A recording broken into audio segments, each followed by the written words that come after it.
Today I would like to show you about the Kuali Research Administration Proposal Development System and some of the configurations that we've done to date in the Enterprise Systems Renewal Project.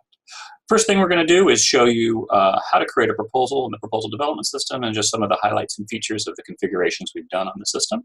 So after you log in, you direct yourself to the dashboard, and then you click Common Tasks and Create Proposal.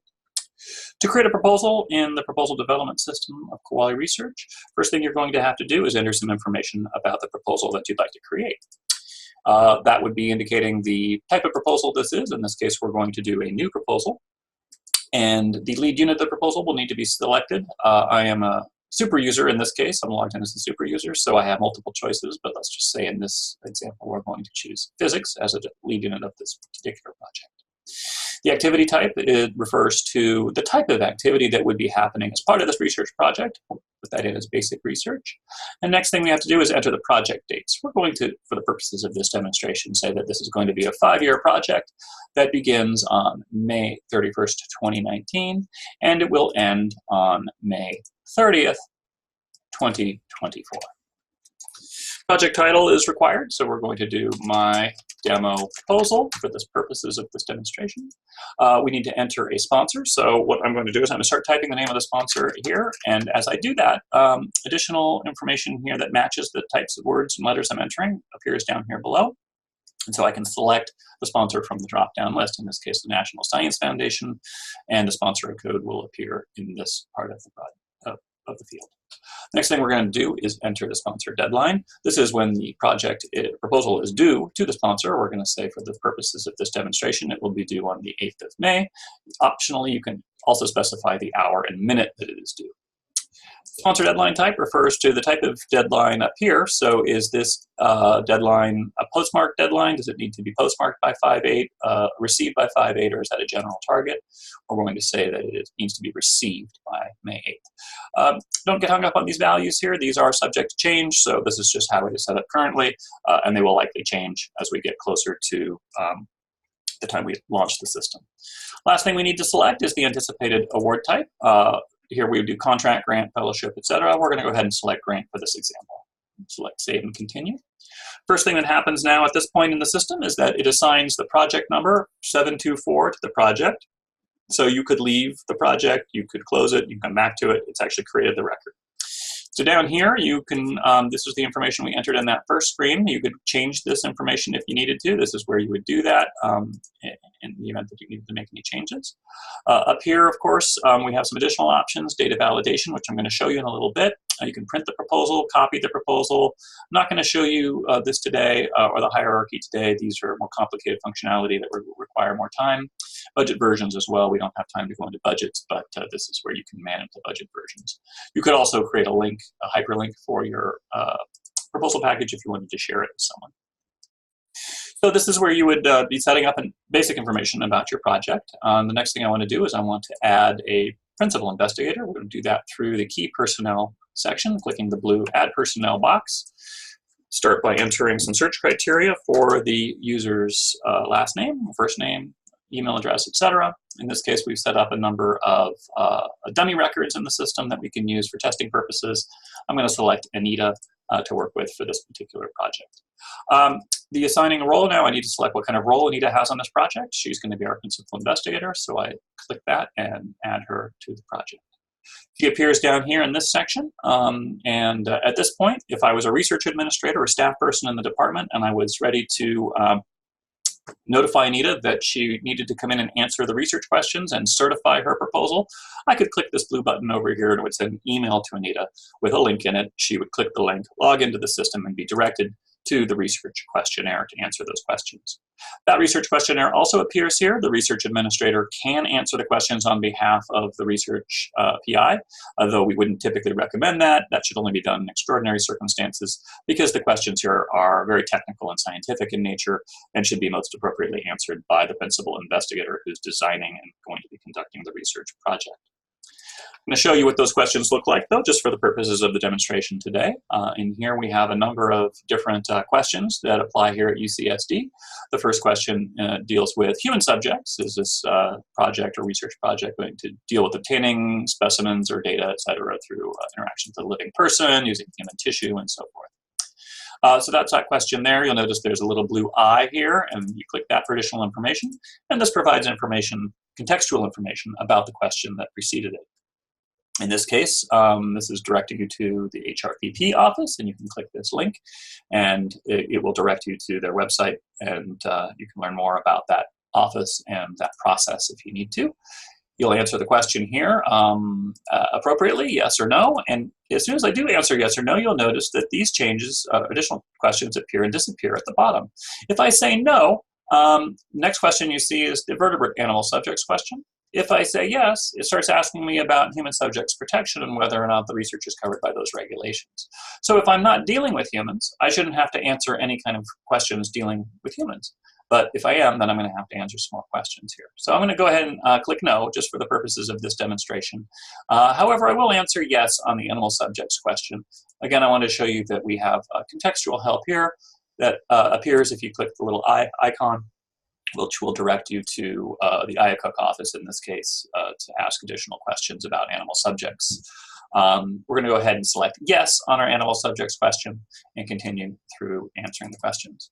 Next question up asks about genetically modified organisms and typically things that deal with laboratory safety, select agents, and so forth. So if you have questions about that, you would click the I, and again, you would be directed to, in this case, the Environmental Health and Safety website for additional information about working with hazardous materials, lab safety, and so forth. For the purposes here of our demo, we'll say no on that. Next set of questions, I'll deal with export control. So the question is, are you going to be working outside the United States, exporting items, or working with a foreign entity? Again, for more information, there'll be lots of links here. You can find out more about those rules and regulations and whether they apply to your research project.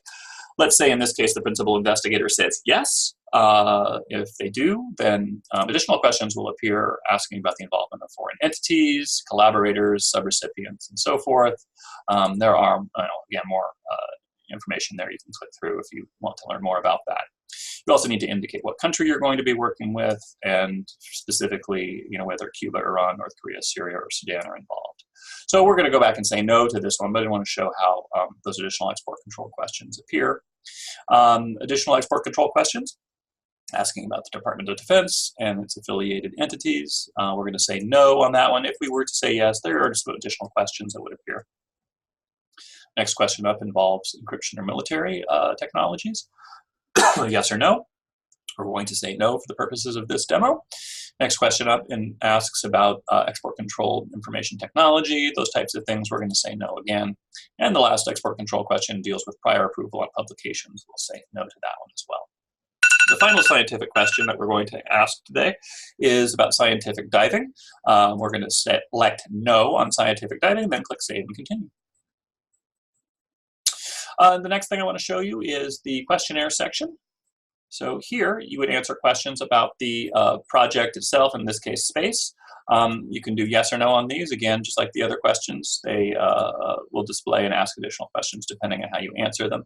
I'm going to say yes on the new space question. This is one that would then trigger review and approval by the department chair and the management services officer of the department. So I'm going to say I need a new lab and answering yes to this. Existing off-campus space to be used? No. And I'm going to continue through. The budget tab, I'm not going to demonstrate the budget, but this is where you would add your budget. That's a whole demonstration in and of itself. Finally, the supplemental information, we ask you to, and it's required that you enter the chart of accounts org code. That org code is the organization number is associated with the department that is going to be managing the award if an award is generated from this proposal. So select that. And finally, summary and submit screen. The summary and submit screen will show you everything you've entered so far in summary view, and it will give you the opportunity to submit the proposal for review and approval. We're going to go ahead and press that button now and see what happens. I'm going to show you that you're going to get a data validation window that will pop up. What this is doing is it's telling you that there are some errors present in your proposal. You haven't completed everything the way that it needs to be completed. So what are those errors? Well, there's an animal subjects error. It's a compliance type of error, and the issue that you're having is that the PI had indicated that they're going to be using animal subjects in this project. However, the record hasn't got an animal subjects compliance check that has been added to it. So this is an error. It's showing you that this is a red little icon over here. That means it must be fixed for you to be able to move this proposal into review and approval for the chair and for the Sponsored Projects Office. Down here, different type of colored box. It's a warning. In this case, the warning is that this project does not have a budget. That's okay. You don't have to have a budget. There are some projects that don't have budgets, so that one's simply a warning that you may need to be aware of it and fix it if you think it's appropriate. But I'm going to say that I need to go ahead and click this link to animal subjects. It's going to take me here to the compliance section, which we neglected to fill out earlier, and it's going to ask me to go ahead and put in that animal subjects review. So I'm going to add the compliance entry, animal subjects. I'm going to set the approval status, in this case to pending, because I haven't applied for my protocol yet, and I'm going to click add entry. Next thing I'm going to do is the summary and submit screen, and I'm going to come back here and I'm going to submit the project. Oh, but wait, I see that there's a error over here. There's still one error. It's telling me that if I click on attachments for this section, saying a description is required for my attachment. So I'm going to come over here to my attachments. I'm going to fix that real quick. This here is the bio sketch for Anita. I'm going to say that this is Anita's bio sketch. Save and continue. That should be the last error that we needed to clear, so I come back here to summary and submit. I'm going to try one more time, submit for review. It reminds me again I have this other warning, but we're going to go ahead and submit it with that warning in place. Next thing that's going to happen is this is now going to be green here. You see that it's saved, it's in routing, and approval is pending for this particular proposal. It's moving through at this point now. The department chair and the MSO DBO have gotten a notification saying that they need to look at this because, in this case, it has a request for new space, and that needs to be reviewed and approved by the department leadership before it can be moved on to the Sponsored Projects Office. That is the last part I wanted to show you for this demonstration. So thank you very much for your time. And if you have any questions, please stand by. We will come back to them later. Thank you.